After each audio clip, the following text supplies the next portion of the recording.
Oh, here we go. I know. Yeah, the Patriots, let me see here, was 2003, 2004. Yeah, that's right. But, I mean, let's look at the same thing. Since 1980. And there was Denver before that. 1, 2, 3, 4, 5, 6, 8. Oh, my thing, of course, flipped on me.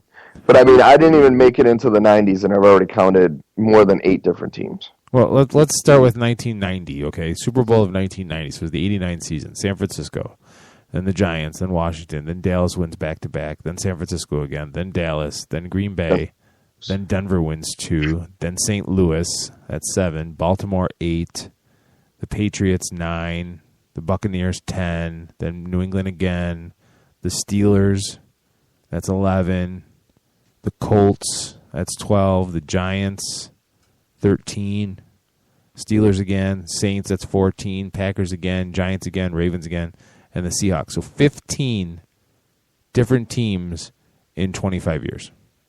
Yeah. 24 years. That's pretty impressive. Yeah. And you look at, though, it's teams that, lately anyway, teams that were long time thought, lost. The Saints, the Aints, the Seahawks, the Ravens have 2 in that list. So the freaking Rams are on that list. I mean, remember Flipper Anderson? Oh yeah. No, I gotta tell you, for those of you that have Netflix, there's a great documentary, if you get a chance, called From Elway to Marino. Oh, yeah. It's about the 1983 draft. Awesome. I just watched it the other night. It was fantastic. Yeah, there's another one on there about playing for the mob. Did you see that one? Oh, I did see that one. That was good. It was even better because it had Ray Liotta narrating. That's done right. And Henry Hill. Yeah, no, I love those. I love those shows. I really do. I have my issues with ESPN and the way they cover things, but they do a fantastic job with those documentaries.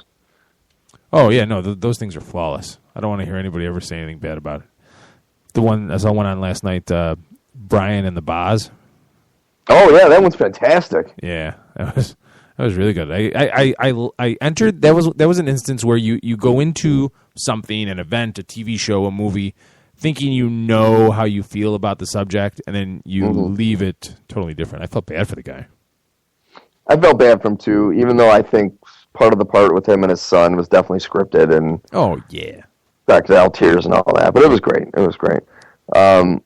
So I'm surprised, though. We've been talking NBA, and I know we got off on a tangent, and you haven't brought up the fact that the best player on your favorite team set a milestone the other night. Well, because it's funny. We were talking off the air last night, Bob Sullivan Show, Sundays and Thursdays, 10 p.m. Eastern Daylight Time at latenightsportsradio.com.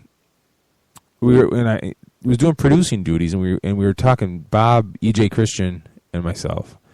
And EJ was watching the final moments of regulation. He says, "Oh, here comes Kobe. Well, he's going to do something stupid." And he was kind of like criticizing him a little bit. And EJ's a level-headed. He's not a Kobe hater, but he was just criticizing him. And I'm like, well, Kobe's the first player with 30,000 points and 6,000 assists in NBA history. And the question got brought up, kind of not in these exact words, but what does that even mean? He's played how much longer than a lot of people because he came out of high school. And I was like, but he deferred to Shaq for probably the first 6 years of his career. 96, I think he came in the league. So it wasn't until like 2002 that I think he started to assert an equal status with Shaq in the offense, in my opinion, without doing any research, just a gut reaction. And then after Shaq left, he kind of had to reinvent himself. He had to alter his game. That's where the weight loss came in, so it made him a little lighter, and passing became more of a priority. And yeah, it's a heck of a milestone. It's something I think it's overlooked, but here's a guy that's, coming off some severe injuries on a team that has no one else to really help him.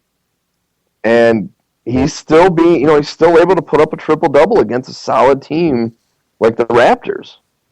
Yeah. And then also setting that milestone is just crazy. And he passed Michael Jordan a long time ago in the assist mark, anyway. Yeah, I don't want to talk about Jordan. Yeah, I know. You know how I feel about MJ. I know how you feel about Michael Jordan. There's only one MJ, and that's Magic Johnson. I appreciate that. The purple and gold. It's the truth. You warm my heart. It hits you right in the feels right there. Yeah, that's right. But Jordan's in a whole different realm, though. I mean, he was one of those guys that he made everybody around him that much better, and so did Magic. But Magic had I think Magic had a hell of a lot more talent around him than Jordan did on those Bulls teams, though. You got to admit that. I don't know. I mean, you think about it. Pippen was a very, very good Robin, I like to call him, to the Batman. He was a very good number two. He was never going to be good as a number one. He was very good at a number two. You look at Magic, he gets Kareem Abdul-Jabbar at the end of his career. Still very good. But, the abilities were starting to wane a little bit, and he was getting slower and definitely didn't have the impact he had. And you look at the rest of the team. He did have James Worthy, who was one of the greatest players ever. But I cannot see Michael Thompson, A.C. Green, Byron Scott, those guys on another team having the same success they had on the Lakers. And that's all due to Magic Johnson. He made them household names. Yeah. I believe that wholeheartedly. I mean, but you think about after Pippen on those teams, you had Steve Kerr, Luke Longley, John Paxson, all role players that probably wouldn't have amounted to anything on their own if they hadn't been around him. True. And it's I think they were good for different reasons.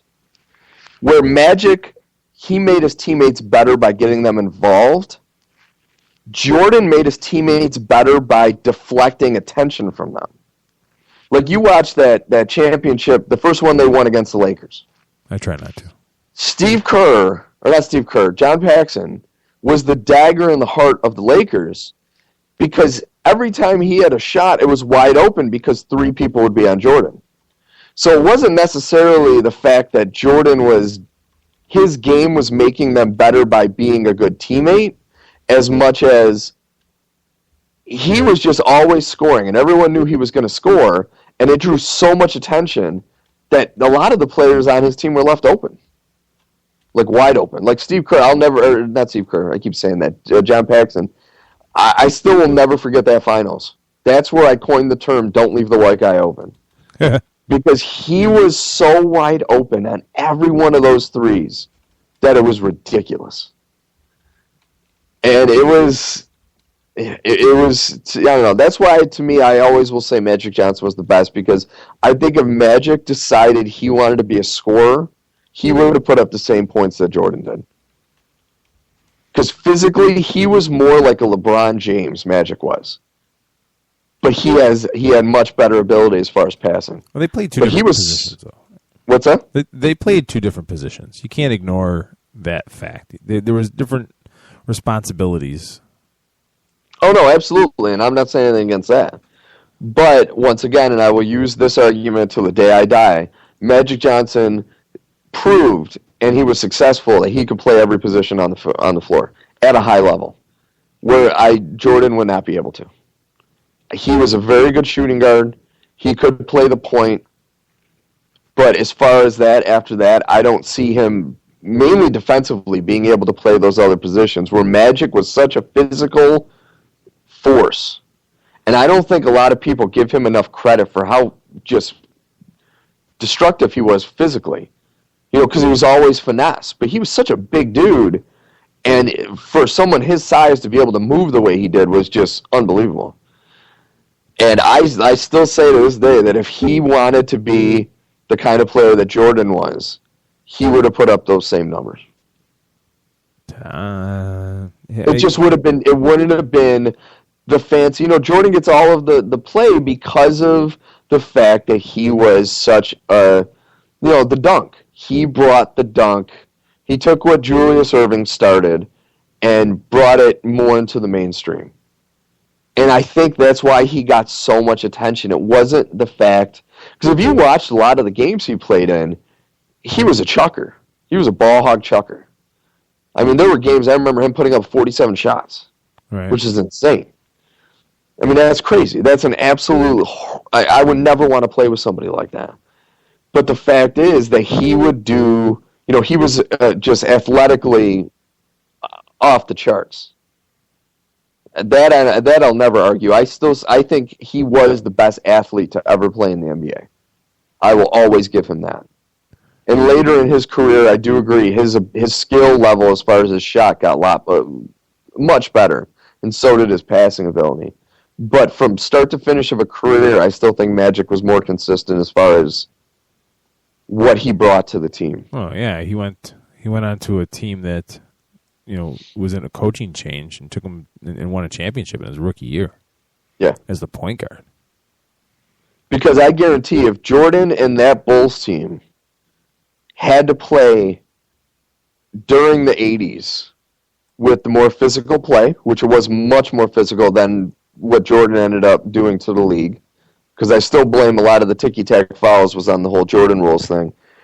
But if he had to play the Celtics in their prime, and I don't think people give the Lakers enough credit for that, having to play against Bird, Parrish, and McHale in their prime was more difficult than I think most people realize.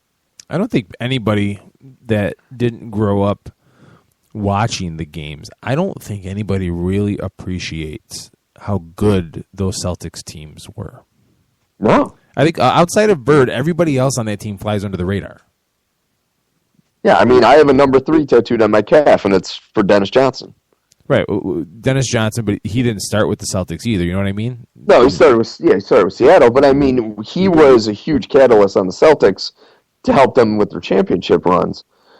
But yeah, no, that's why I look so fondly at those Celtics and Laker teams, because just like you said, as good as those Celtic teams were, that shows you how good the Laker teams were that played against the Celtics in that decade and won, a championship more. That was the perfect script, though. I mean, like when you think about it, because if you're a basketball fan, you could pretty much recite the starting roster of the LA Lakers.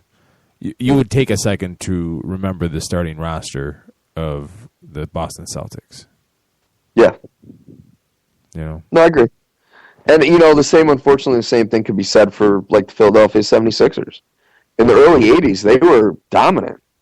They had some battles against the Celtics, and they did even win a championship in the 80s. You're talking Barkley, Julius Erving, Moses Malone. They had some crazy talent on that team, too, and they get overlooked.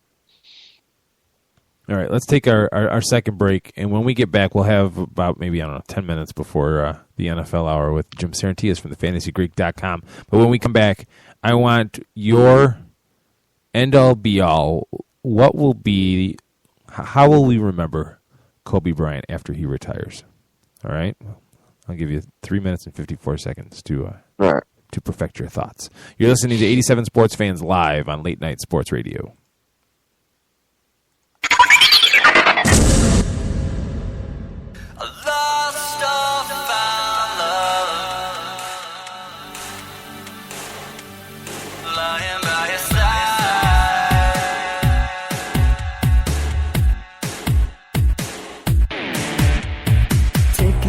Second to keep breathing in the moment before it's gone.